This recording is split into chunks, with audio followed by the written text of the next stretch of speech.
Shopping destination value zone hyper mart ఇప్పుడు మన అమీర్పేట్ లో పిల్లర్ నంబర్ 1081 వద్ద.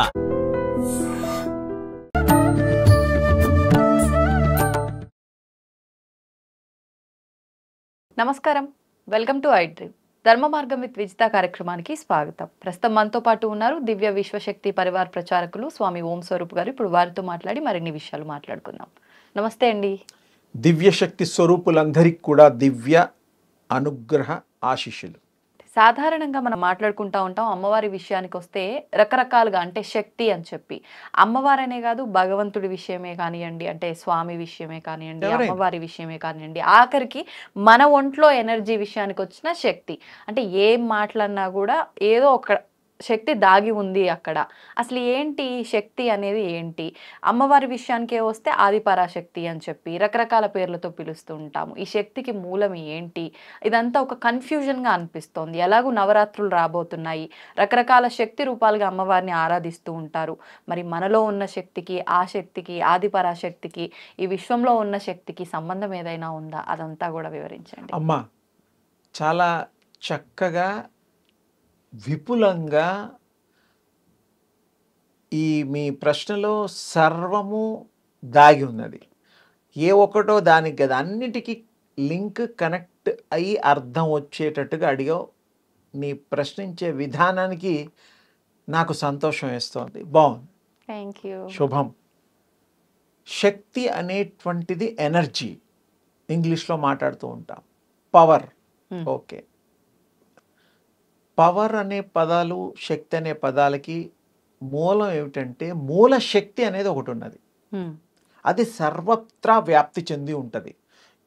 ఒక లోకం కాదు, లెక్క పెట్టలేనన్ని లోకాలు ఉన్నాయి. మనకు తెలిసినవి కృష్ణస్వామి గతంలో కూడా ఓ మారు 14 అని చెప్పారు. ఆయన ఉన్న దాన్ని బట్టి 15 అవుతాయి. మంత్ర బీజాక్షర మంత్ర సాధకులు వాళ్ళు కూడా ఒక్కొక్క ఆవరణ, అంటే వలయాలు, 365 ఇలా మామూలుగా ఇలా రింగులుగా పరిధులు అంటారు, వలయాకారాలు. అది ఎవరు ఎలా అంటే అదొక ప్రపంచం. ఇప్పుడు ఇది ప్రపంచం భూమి మీద ఉన్నది.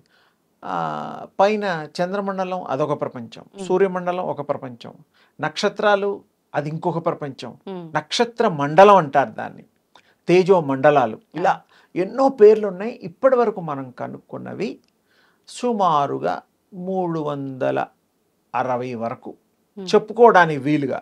చెప్పుకోలేనివి ఎన్నో యోగులు, మహిమాన్వితులు, మహర్షి సంప్రదాయంలో కనుక్కుని వాళ్ళ యొక్క మంత్ర దీక్షాపరులు ఎంతోమంది చెప్పారు. కొన్ని చెప్పలేరు, చెప్పలేని వాళ్ళే ఎక్కువ మంది ఉంటారు. వాళ్ళ అనుభవంలో ఇంకా బయట ప్రపంచంతో సంబంధం ఉండదు. ఇప్పుడు శంబల అనేటువంటిది కూడా మన కైలాస్ మానసరోవర్ కింద ఉందని ఈ మధ్యకాలంలో కాస్త అంటున్నారు. సరే, శంబల అనేటువంటిది ఒక స్థాయికి వచ్చిన మహా యోగీశ్వరులు, యోగ పుంగవులు, భగవంతుడు స్థాయిని మించిన వాళ్ళు కూడా ఉన్నారు. భగవంతుడు అనే మించిన వాళ్ళు చెప్పడం అంటే ఏమిటంటే, వారు విశ్వస్వరూపులు అవుతారు. విశ్వము వారు వేరు కాదు, శక్తి వారు వేరు కాదు. శక్తి అంతా అక్కడ నిగుడీకృతమై ఉంటుంది, అంటే ఒక చోట ఉంటుంది. అదొక ప్రపంచం అన్నమాట. అలాంటి శంబలు చాలా ఉన్నాయి. చాలా మందికి దాని మీద కూడా వాగ్వివాదాలు, తర్జన భర్జనలు. ఇప్పుడు డిబేట్ అనేసరికి ఒకరు ఎస్ అంటారు, ఒకరు నో అంటారు. వారేదో ఒకటి ఉంటుంది, దీని ప్రకారం అదంటాడు. సరే, అవన్నీ కాకుండా శక్తి అనేటువంటిది ఉన్నది కదా. అందులో శక్తి అనేసరికి ఎక్కువగా స్త్రీ మూర్తిని శక్తి స్వరూపిణిగా అంటూ ఉంటారు, అమ్మని. అంటే మొట్టమొదట ఆవిర్భవించినటువంటి ఎనర్జీ శక్తి, మూల శక్తిని ఆది పరాశక్తి అంటారు. కానీ అక్కడ స్త్రీ అని కాదు అర్థం. వ్యాకరణ రీత్యా స్త్రీ అనేటువంటి భావం కలిగేయడానికి వీలుగా ఆ పదానికి అర్థం వస్తుంది.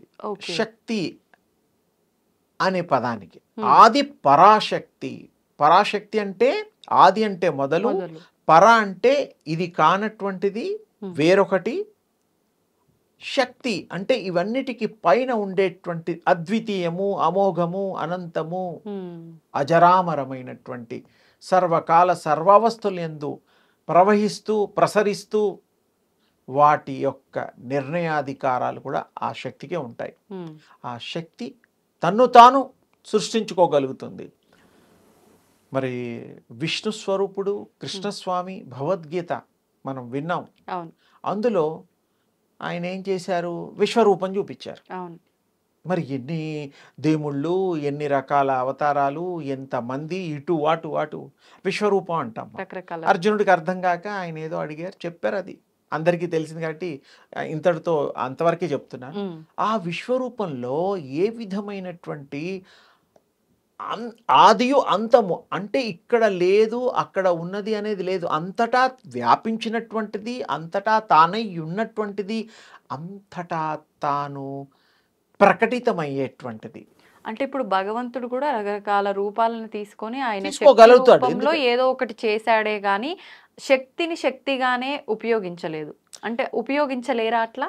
శక్తి అనేటువంటిది తన్ను తాను ఉద్భవం చేసుకోగలుగుతుంది, తన్ను తాను పుట్టగలుగుతుంది, తన్ను తాను అవతరించగలుగుతుంది. స్త్రీ రూపంలో అయినా, వృక్ష రూపంలో అయినా, మానవ రూపంలో అయినా, ఏనుగు రూపంలో అయినా, ఏ రూపాల్లో అయినా శక్తి ప్రవేశించగలుగుతుంది. ప్రాణశక్తి. ఇప్పుడు రోబోట్స్ ఉన్నాయి, అవన్నీ చాలా ఉంటాయి, స్త్రీవి పురుషులవి అన్ని రకరకాల బొమ్మలు ఈ మధ్య కనుక్కుంటున్నారు. ఏఐ దానికి క్రియేట్ చేశారు. అందులో ఏమిటి ప్రోగ్రామింగ్ ఉంటుంది, ఇది ఇలా చెయ్యొచ్చు, ఇది ఇలా చెయ్యొచ్చు. ఆ ప్రోగ్రామ్ ఫీడ్ చేశాక అది అలా చేస్తుంది. దానికి ఎనర్జీ కూడా ఫీడ్ చేయాలి, మూమెంట్ కావాలి కదా. ప్రోగ్రామ్ కావాలంటే ఎనర్జీ ఉండాలి. అలాగే విశ్వశక్తి తన్ను తాను సృష్టించుకుంటుంది, తన్ను తాను ఆవిర్భవం అవుతుంది, తన్ను తాను ఏదంటే అది చేయగలుగుతుంది, ఎన్ని వస్తువులైనా ప్రవేశించగలుగుతుంది. కోటాను కోట్ల దేహాల్లో ఆ శక్తే ఉంది, విశ్వశక్తే ఉంది. అందుకనే మనం విశ్వశక్తి గురించి ఎక్కువగా మాట్లాడతాం. దేవుళ్ళు ఉన్నారు, దేవుళ్ళు కూడా ఆ శక్తిని స్వీకరించి వారు విశ్వస్వరూపులయ్యారు, గొప్ప దేవుళ్ళు అయ్యారు. మహా విష్ణు, మహా శివుడు, బ్రహ్మ, ఇలాంటివి ఎంతమంది దేవతలు ఉన్నా అందరి కూడా శక్తి సంపన్నులే. శక్తి లేని వాళ్ళని దేవుళ్ళు అనలేం. మనకంటే ఎక్కువ శక్తి ఉండాలి. మరి మనకేదో శక్తి ఉంది. మనం 100 కిలోమీటర్లు నడిస్తే హనుమంతుడు వాయువేగంతో లంక దాకా వెళ్ళిపోతాడు. ఎన్ని వందల కాదు, వేల కిలోమీటర్లు.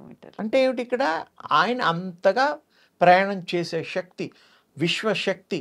ఎక్కడ పడితే అక్కడ ఆ శక్తి ఎక్కడ అయిపోదు. పెట్రోల్ అయిపోతే కార్ ఎక్కడైనా ఆగిపోతుంది జనరల్గా.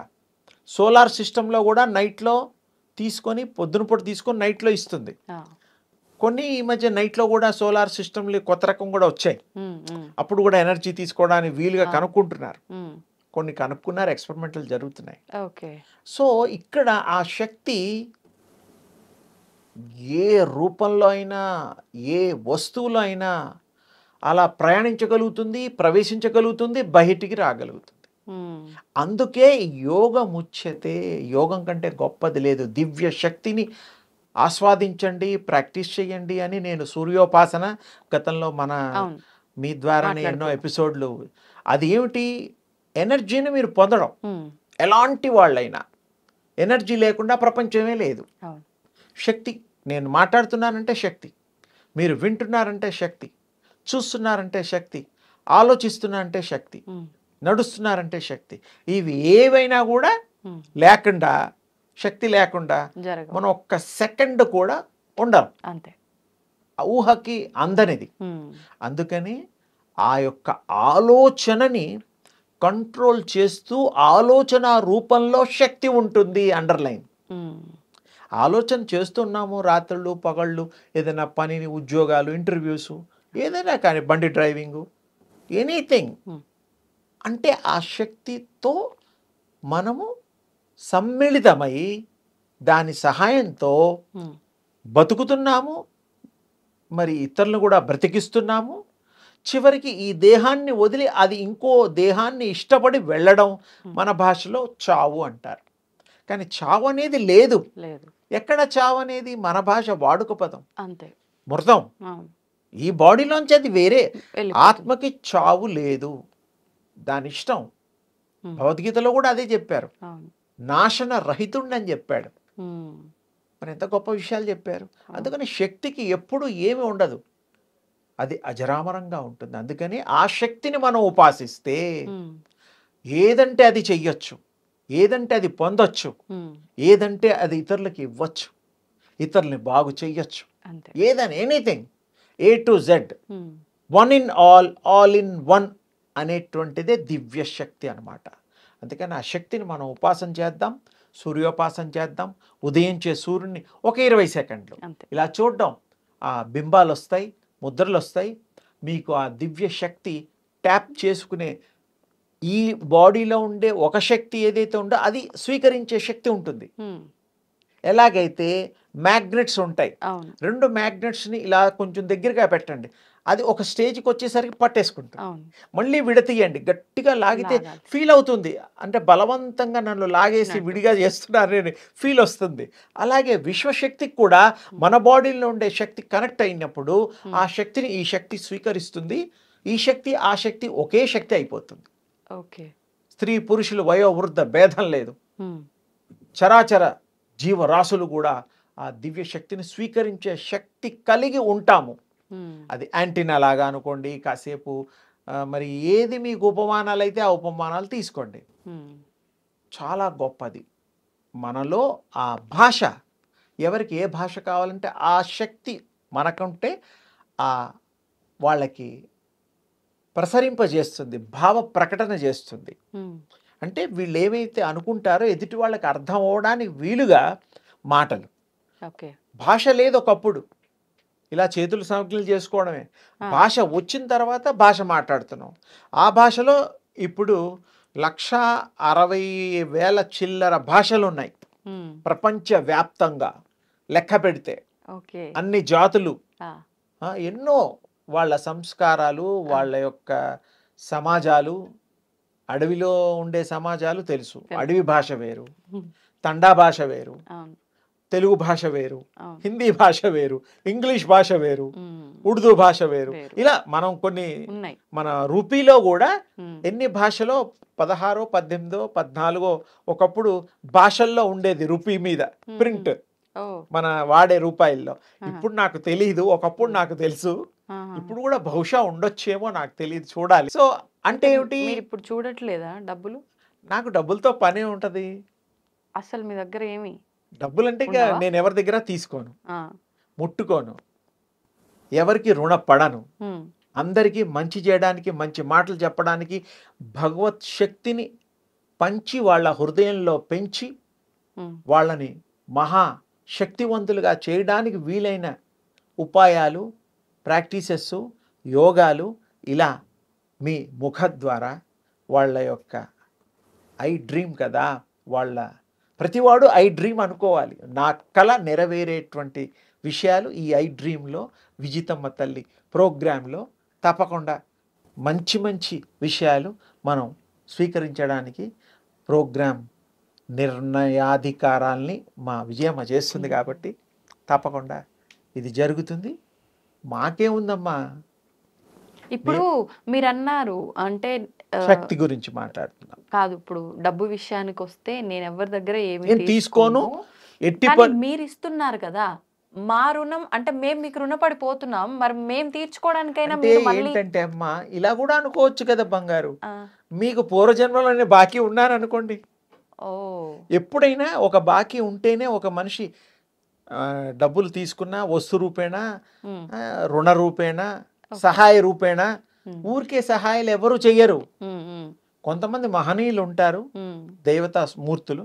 ఇప్పుడు ఒకరికి సాయం చేస్తే పాపం మన కష్టంలో ఉన్నప్పుడు వాళ్ళు చేస్తారేమో అంటారు. నేనంటాను అసలు నువ్వు కష్టాన్ని తెచ్చుకోకు, ఉమ్. ఎవరి సహాయం పొందకుండా నువ్వు బ్రతుకు, రుణగ్రస్తుడివిగా. అన్రుణం, ఎవరికి రుణం లేకుండా ప్లాన్ చేసుకో లైఫ్, అప్పుడు ఇంకా నీకు ప్రాబ్లం లేదు. ప్రతి మనిషి అంతే.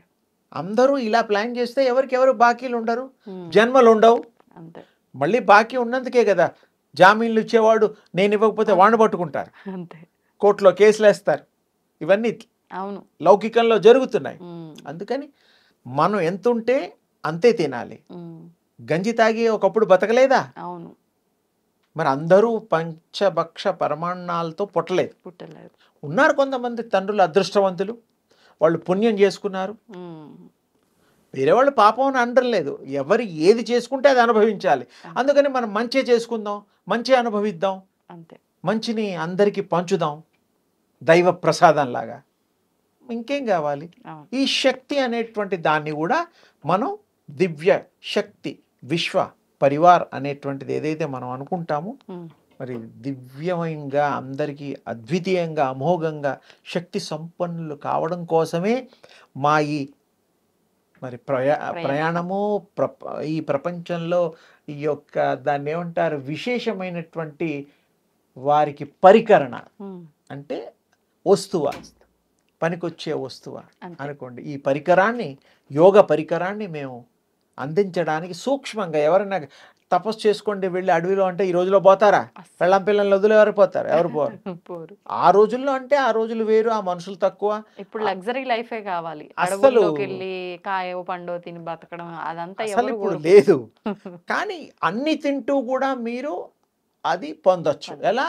మనస్సు పెట్టాలి, ఉమ్, ఇంట్రెస్ట్, కాన్సన్ట్రేషన్, ఉమ్, ఏకాగ్రత ఉన్నప్పుడు అందరితో ఉంటూ కూడా మనం సడన్గా మన మైండ్ ఎప్పుడు ఒక్క సెకండ్ కూడా ఆగదు, ఉమ్, ఎప్పుడు ఆలోచిస్తూనే ఉంటుంది. అవును. ఆలోచన పరంపరలుగా మనకు వస్తుంటే ఆలోచనని కంట్రోల్ చేస్తే ఉమ్, ఆ శక్తి వేస్టేజ్ కాదు. ఓకే. ఒకే ఏకాగ్రతతో ఎక్కువ ఫలితం వస్తుంది. ఉమ్, 10 విధాలుగా ఆలోచిస్తే మీ ఉన్న ఈ కాస్త శక్తి అన్ని విధాలుగా మరి చేయాల్సి వస్తుంది, అవును. అవును. అది ప్రయాసపడాల్సి వస్తుంది. ఉమ్, అప్పుడు మనకి ఏకాగ్రత కుదరదు. ఉమ్, ఏకాగ్రత కుదిరితే వారు ఏకం బహుష్యామి, వారే అనంతంగా అవుతారు, భగవత్ స్వరూపులు అవుతారు, ఉమ్, శక్తి స్వరూపులు అవుతారు. వారు కానిదంటూ ఉండదు, ఉమ్, సర్వజ్ఞులు అవుతారు తేలిగ్గా. శక్తి చాలా గొప్పది, శక్తి ఉపాసన గొప్పది. ఆదిపరాశక్తి అనండి, అయ్యవారిని, అమ్మవారిని, విష్ణుమూర్తిని, శివుణ్ణి, ఏ దేవుడైనా శక్తి లేకుండా దేవుళ్ళు లేరు. మానవులు కూడా శక్తి స్వరూపులే, తక్కువ. ఎందుకంటే మంచిగా ఉపయోగించుకుంటే ఇది కూడా ఎక్కువే మనకి. వీళ్ళు కూడా మరి మానవులుగా పుట్టిన వాళ్ళు కారణజన్ములుగా అయ్యారు, అవును. శక్తి స్వరూపులుగా అయ్యారు, దేవుళ్ళుగా కూడా అయ్యారు అవును. మనం చూస్తున్న ఈ సమాజంలో. అవును. అందుకని మనం అన్నీ సాధించగలుగుతాం, ఉమ్, అన్నీ కూడా మనం అనుభవించగలుగుతాం. అందుకని శక్తి ఉపాసన చెయ్యండి, శక్తిని అర్థం చేసుకోండి. మీరు శక్తివంతులు అయినా మహాశక్తివంతులు కండి ఈ యొక్క ప్రాక్టీసెస్ చేస్తూ. సో అందరికి కూడా శుభమస్తు. అందరికీ నా ఆశీస్సులు తల్లి. ధన్యవాదాలండి.